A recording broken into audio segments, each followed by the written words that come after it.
બનાસકાંઠા જિલ્લામાં ડીસા નગરપાલિકા પ્રમુખ સંગીતાબેન દવે આપ્યું રાજીનામું। પાલનપુર કલેક્ટર કચેરી પહોંચી નાયબ અધિક કલેક્ટર શ્રીની નગરપાલિકા પ્રમુખ અને સભ્ય પદથી આપ્યું રાજીનામું આપ્યા બાદ સંગીતાબેન દવે જણાવ્યું કે પાર્ટીના શાસક પક્ષના નેતા ટીપી ચેરમેન ઉપપ્રમુખ શ્રી તરફથી કરવામાં આવેલ દબાણોની ફાઇલો ઉપર સહી કરવામાં આવ્યું હતું। દબાણ સંગીતાબેન જણાવ્યું કે તેમના દ્વારા ફાઇલો ઉપર સહી કરવાની ના પાડતા છેલ્લા 6 માસથી તેમના વિરોધમાં પાર્ટી સમક્ષ તેમજ તેમના દ્વારા નગરપાલિકામાં બોલાવેલ બોર્ડમાં આવા સભ્યો દ્વારા હંગામો કરવામાં આવ્યો હતો। વિરોધ ગતરોજ ભારતીય જનતા પાર્ટીના સભ્યો દ્વારા નગરપાલિકા પ્રમુખ સંગીતાબેન દવે વિરોધ અવિશ્વાસની દરખાસ્ત નગરપાલિકા ચીફ ઓફિસરને આપવામાં આવી હતી।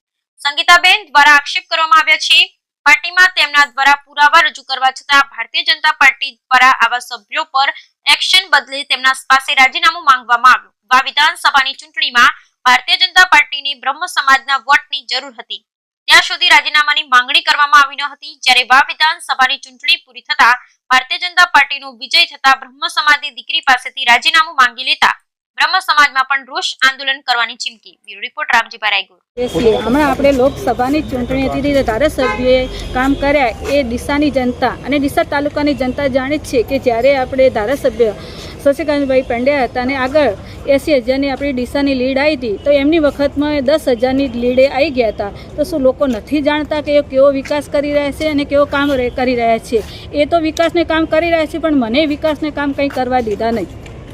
પરદેશમાં CR પાટીલ સાહેબને પણ આ બાબતે રજૂઆતો કરી હતી અને નિરીક્ષકો આવ્યા હતા આપણા પાલનપુરમાં ચડોતર મુકામે બનાસકાંઠામાં ત્યારે પણ મેં જે આ દબાણવાળી વાત કરી એના મેં એમને સબૂત આપ્યા હતા અને હાલે મારી પાસે એમના પુરાવા અને એમના સબૂત મારી પાસે છે જ।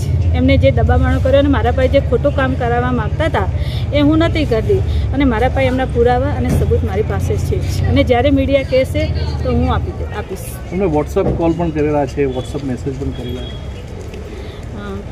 ધન્યવાદ।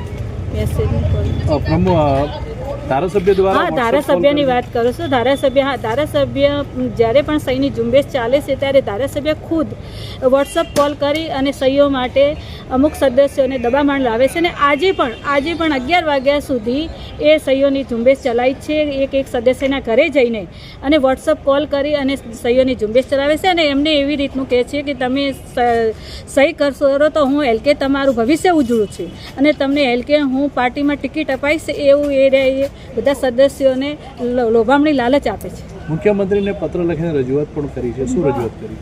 અમે રજૂઆતો બસ એ જ કરી છે કે અમને ધારાસભ્યની અને અમુક સદસ્યોને મને માનસિક ત્રાસ છે અને આ ડીસાનો મારે વિકાસ કરવો જ તો પણ મને ડીસાનું કોઈ કામ ના લેવા દીધું અને મને કોઈ ડીસાનો વિકાસ કરવા જ ના દીધો। જ્યારે હું ડીસાનું બોર્ડ લઉં છું ત્યારે આવી રીતની રજૂઆતો કરે છે અને મારા વિરોધમાં જઈ અને ઉપર સુધી રજૂઆતો કરીને મારું બોર્ડ અટકાવી દેવામાં આવે છે। પત્ર લખ્યા આપે? કોને લખ્યા પત્ર? મેં CR પાટીલ સાહેબને, ભૂપેન્દ્રભાઈ પટેલને અને આપણા આદરણીય નરેન્દ્રભાઈ મોદી સાહેબને અને રજનીભાઈને મેં ઈમેલ કરેલા જ છે। ઓકે।